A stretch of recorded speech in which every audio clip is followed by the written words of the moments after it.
Perkenalkan, nama saya Fadli Anapi. Saya dari kelas D, NPM saya 251000129. Di sini saya akan menjelaskan transformasi hukum perdata nasional melalui pembaruan hukum perikatan. Jadi, hukum adalah cerminan peradaban. Hukum perdata, khususnya hukum perikatan, adalah tulang punggung dari setiap interaksi ekonomi dan sosial masyarakat modern. Ia seperti mengatur janji, kesepakatan, dan tanggung jawab yang menggerakkan roda perekonomian. Pada buku 3 Kitab Undang-Undang, Hukum Perdata KUHP Perdata adalah warisan kolonial yang usianya hampir 2 abad.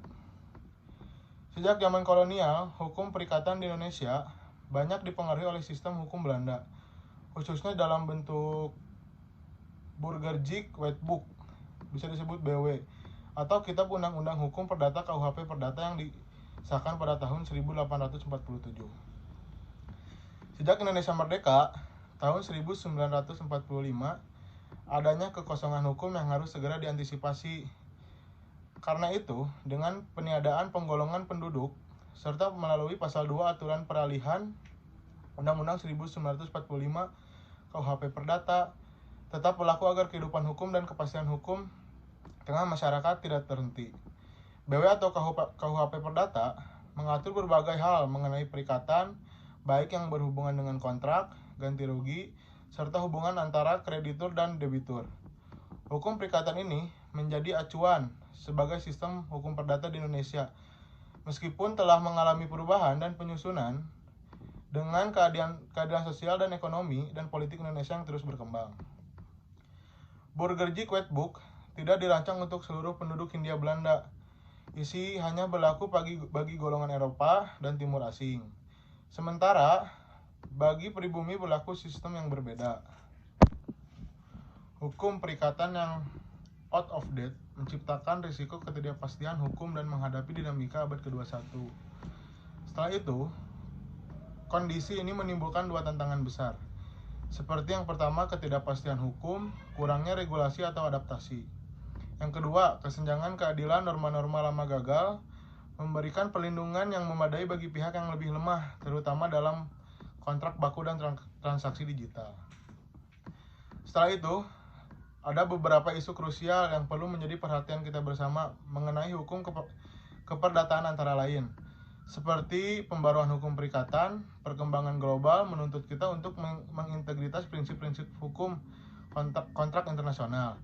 Yang kedua, menjadi akomodasi hukum perdata Islam dalam penyusunan perikanan nasional. Penting sekali untuk memastikan asas-asas hukum yang perikatan Islam terakomodasi dan sinkronisasi. Sejak diberlakukannya sejumlah ketentuan dalam KUHP Perdata, sudah banyak yang tidak berlaku lagi. Ada yang dicabut oleh peraturan perundang-undangan nasional, ada pula yang disisihkan oleh putusan-putusan hakim melalui jurisprudensi.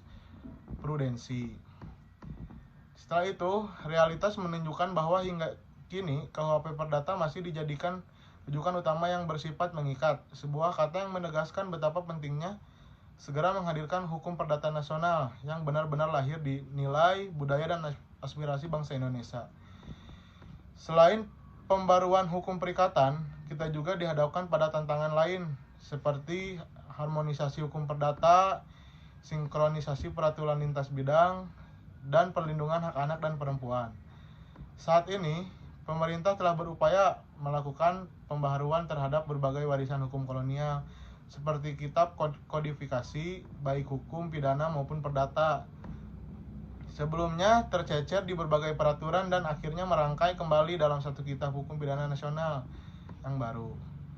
Perbaruan hukum perlu dilaksanakan dengan tetap menghormati prinsip-prinsip dasar yang telah menjadi fondasi hukum nasional, sekaligus membuka ruang bagi kebutuhan masyarakat modern. Dalam konteks inilah, penelaah atas fitur-fitur unggulan KUHP Perdata menjadi penting, tidak dapat dipungkiri.